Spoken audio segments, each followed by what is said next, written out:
I'm in Oklahoma. I see 100 degrees in tomorrow's forecast. Hi, I'm Dave Morris. It's Tuesday, July 9th. Coming up in today's editions of The Play, where we look at tomorrow's headlines, a legal challenge to the state income measure, and ideas that come to life at the push of a button.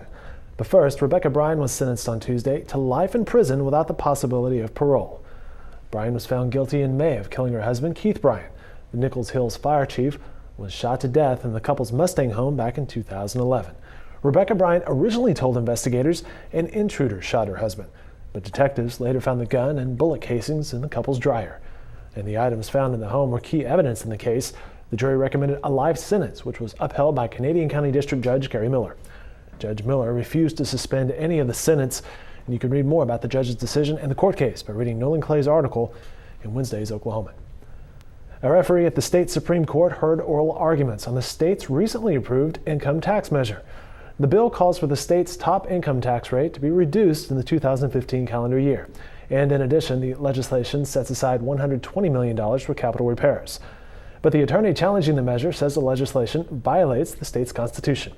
Capitol reporter Michael McNutt explained the issue to us earlier this afternoon. There's several things wrong with the bill, but primarily he claims it violates the Constitution's one subject rule. The Constitution requires that each bill just have one subject. And of course, the reason for that is that you don't try to coerce other members into voting for something they don't want, but you throw in something they might support.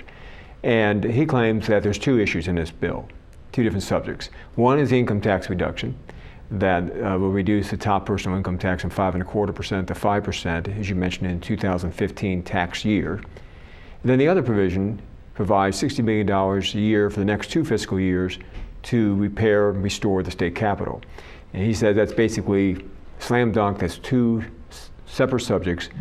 That was an excerpt from my interview with Michael McNutt earlier this afternoon. More on that video can be found on newsok.com and a complete story. Tomorrow's editions of the Oklahoman.